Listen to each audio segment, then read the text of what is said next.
توجہ کیجئے گا، معاویہ اشرفیاں لے کے بھیجتا ہے عمار یاسر کے پاس، اور عمار یاسر سے کہتا ہے کہ اگر عمار یاسر نے یہ اشرفیاں لے لیا تو میں تجھے غلام کو آزاد کر دوں گا۔ وہ غلام چاہتا ہے عمار یاسر کے آگے ہاتھ پاؤں جوڑتا ہے، بھیا لے لو اشرفیاں۔ عمار یاسر لیتے نہیں۔ لاسٹ میں غلام کہتا ہے آخر میں کہ اگر آپ یہ لے لو گے میں غلام ہوں، میں آزاد ہو جاؤں گا۔ عمار یاسر کہتے ہیں میں اگر لے لوں تو آزاد ہو جائے گا اور میں زندگی بھر کے لیے غلام بن جاؤں گا، ہے نا؟ یزیدیوں کے یہاں سے تحفہ لینے والے ہمیشہ ان کے غلام بن جاتے ہیں۔ اہل بیت کے چاہنے والے در حسین سے لیتے ہیں، یزیدیوں کے یہاں سے نہیں لیتے۔ حسین کے در پہ سخاوت اتنی ہے کہ ہمیں کسی اور در پہ جانے کی ضرورت نہیں پڑتی، اور انشاءاللہ نہیں پڑے گی۔ اور زیدیوں سے تو کم سے کم امید یہی ہے کہ انشاءاللہ وہ ہمیشہ قیام میں رہیں گے۔ تو حضرت زید نے کیا کیا؟ اس پورے مدرسے کو تفسیر قرآن کا مدرسہ بنا دیا اس زندان کو۔ ایک دوسرا واقعہ ملتا ہے، یہ بھی غور کریے گا، یہ حضرت زید کی علمی شخصیت کو بتا رہا ہے۔ حضرت زید کے پاس اس زمانے میں حضرت ابو حمزہ صومالی جو ہیں اور ایک دوسرے صحابی تھے، انہوں نے ایک کتاب لکھی مذہب عامہ کے خلاف، یعنی وہ جو اہل سنت تھے اس زمانے میں یا جو تینوں خلیفہ کو مانتے تھے، ان کے عقیدوں کے جواب دینے کے لیے انہوں نے کتاب لکھی۔ اور یہ کتاب لکھ کے یہ پانچویں امام کے پاس آتے ہیں اور امام سے کہتے ہیں کہ آپ اس کتاب کی تصحیح کر دیں۔ امام جو ہیں وہ اس کتاب کو حضرت زید کے پاس بھیجتے ہیں، کہتے ہیں جاؤ پہلے زید کو دکھاؤ۔ امام حضرت زید کے رتبے کو بتانا چاہتے تھے علمی، حضرت زید کے پاس اس کتاب کو بھیجتے ہیں۔ اب توجہ کیجئے گا، حضرت زید کی علمی شخصیت کو پہچانے کہ کون ہے۔ حضرت زید کے سامنے یہ لوگ بیٹھتے ہیں اور کہتے ہیں ہم نے ایسی ایک کتاب لکھی جس کا ہم تمام جو ہمارے اوپر اشکال کیے جاتے ہیں اس کا جواب دینے کے لیے۔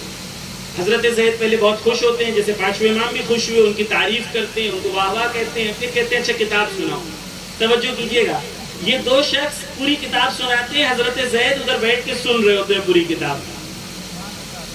کتاب سن لیتے ہیں۔ آخر میں ایک جملہ کہتے ہیں یہی کتاب تمہاری شکست کا ذریعہ بن جائے گی۔ یہ لوگ اور چونک جاتے ہیں، کہتے ہیں یہ کیسے، ہم نے اتنی محبت سے لکھا ہے۔ تو حضرت زید نے کہا کہ اس کے اندر بہت اشکال ہیں جو دشمن اسے استعمال کر کے ہمارے مذہب کو نابود کر دے گا۔ پھر کہتے ہیں کون سے اشکال؟ تو ابو حمزہ صومالی بہت بڑے اصحاب امام کے، وہ کہتے ہیں کہ میں تعجب میں رہ گیا اس بات میں کہ شروعات سے لے کے آخر تک ہم نے صرف ایک بار ان کے سامنے کتاب پڑھی تھی اور ہر صفحے کے ہر اشکال کا وہ ڈیٹیل میں جواب دے رہے تھے۔ وہ کہہ رہے تھے مجھے تعجب تھا اس بات کا کہ کیسے ممکن ہے کہ حضرت زید جو ہیں وہ اس علمی مقام پر ہیں۔ یہ پورا واقعہ ہوتا ہے تو پانچویں امام کے پاس دوبارہ ابو حمزہ صومالی آتے ہیں، اور ابو حمزہ صومالی دوبارہ آنے کے بعد پانچویں امام کے پاس آ کے کہتے ہیں، پورا واقعہ نقل کرتے ہیں اور کہتے ہیں ایسے ایسا واقعہ ہوا تھا۔ اب پانچویں امام جو ہیں وہ کہتے ہیں اچھا میں بھی تمہیں ایک واقعہ سناؤں۔ وہ یہ تھا کہ بچپن کا زمانہ تھا زید کا، اور چوتھے امام نے زید سے کہا قرآن پڑھو، تو زید نے قرآن پڑھا۔ پھر چوتھے امام نے زید سے کہا قرآن کے اشکال جو قرآن پہ کیا جاتا ہے وہ سوال کرنا شروع کیا، تو زید ایک ایک کر کے تمام سوالوں کے جواب دے رہے تھے، اور زید کے بچپن کا زمانہ تھا، اور پانچویں امام ادھر بیٹھے ہوئے دیکھ رہے تھے کہ کس طریقے سے۔ آخر میں زید کے علم سے امام اتنا خوش ہوتے ہیں کہ امام کہتے ہیں زید کو ہمارے علم میں سے علم عطا کیا گیا ہے۔ حضرت زید علمی شخصیت تھی، حضرت زید کے لیے عالم کہا گیا، فقیہ کہا گیا، مفسر قرآن کہا گیا۔ حضرت زید جس زمانے میں تھے اس زمانے میں سب سے زیادہ عالم تھے امام معصوم کے بعد۔ اب میں ایک سوال کروں حضرانی گرامی، حضرت زید کی آل میں سے کتنے ایسے عالم موجود ہیں؟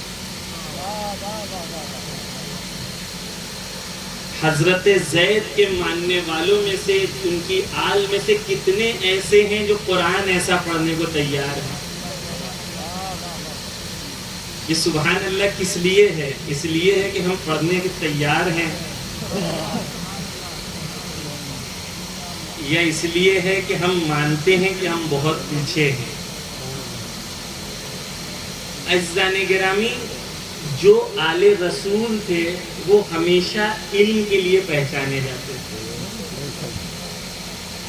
آج ہماری قوم کی یہ حالت کیوں ہے عزیزان گرامی؟